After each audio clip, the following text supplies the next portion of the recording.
1 p.m. Assalamu alaikum. This is Radio Pakistan. The news read by Daman Zaman. The headlines. The Prime Minister leaves for Nepal today on a two-day visit to discuss SAARC-related matters with the Nepalese leadership. The Chief of the Army Staff says Balochistan is moving towards peace and prosperity, which is the future of Pakistan's progress as well. The Chinese Premier says more than 68 million people have been lifted out of poverty, creating the world's largest middle-income group. A South Korean delegation left for North Korea today to persuade Pyongyang to hold talks with the United States over its nuclear and missile program. And now the news in detail. Prime Minister Shahid Khaqan Abbasi will leave for Nepal today on a two-day visit. During the visit, he will convey felicitations to the Nepalese leadership on successful conclusion of its democratic process and formation of a new government. The Prime Minister will congratulate the newly elected Nepalese Prime Minister Khadga Prasad Sharma Oli and will also call on the President Bidya Devi Bhandari. Ways to reinvigorate SAARC as an important regional organization will also be discussed during these interactions. The three-day Makran festival has concluded in Turbat. Speaking on the occasion, the Chief of the Army Staff General Qamar Javed Bajwa said presence of such a large gathering at the festival is a testimony of the fact that Balochistan is moving towards peace and prosperity, which is the future of Pakistan's progress as well. The Army Chief said provision of civic facilities and peaceful environment in the less developed areas of Balochistan is a dream coming true. He said Khushhal Balochistan program is aimed at fulfillment of this right. Pakistan-Iran goods train service has been restored after a flood-affected railway track was repaired near Dalbandin in Chaghi district. The resumption of the train service on Quetta-Taftan section has been confirmed by the Pakistan Railways officials. In occupied Kashmir, the Indian troops in their fresh act of state terrorism have martyred 6 innocent Kashmiris in Shopaiya district.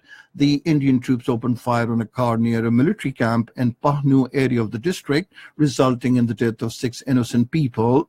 The killings led to massive clashes between protesters and the occupational forces in Shopaiya, Pulwama and other areas. Meanwhile, a complete shutdown is being observed across the Kashmir Valley today against the innocent killings. China's National People's Congress began its annual session in Beijing this morning with President Xi Jinping, Premier Li Keqiang, and about 3,000 deputies in attendance.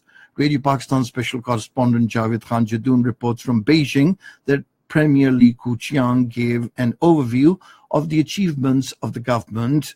He informed the deputies that China's average growth rate remained at 7.1% and its share in the global economy grew by roughly 15%. He said more than 68 million people have been lifted out of poverty and personal income has increased by an annual average of 7.4%, creating the world's largest middle-income group. Premier Li Keqiang informed the top advisory body that more than 66 million new urban jobs have been added, and the country, with its population of over 1.3 billion, has achieved relatively full employment. He said Beijing would continue to advance cooperation under the Belt and Road Initiative. Premier Li Keqiang said China is committed to acting upon the outcomes of the Belt and Road Forum for International Cooperation. He said we would work towards building major international corridors and deepen cooperation. China-Pakistan Economic Corridor is also part of the Belt and Road Initiative.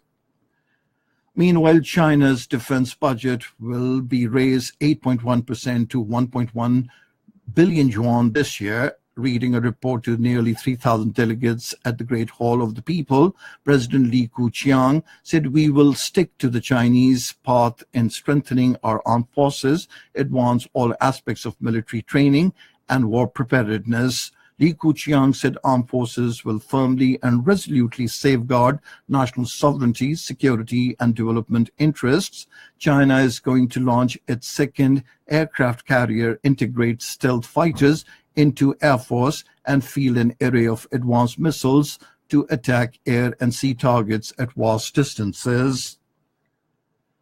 A South Korean delegation left for North Korea today to bring North and the United States together for talks over North Korea's nuclear and missile program. Unification Ministry spokesman Baek Tae-kyun said both North Korea and the United States have expressed willingness to talk, but the American President Donald Trump demands the North to denuke first. And that is all we have from the newsroom. For more news and analyses, log on to our website, radio.gov.pk, and you can also watch the live video streaming of our bulletins on the link, facebook.com/Radio Pakistan News Official.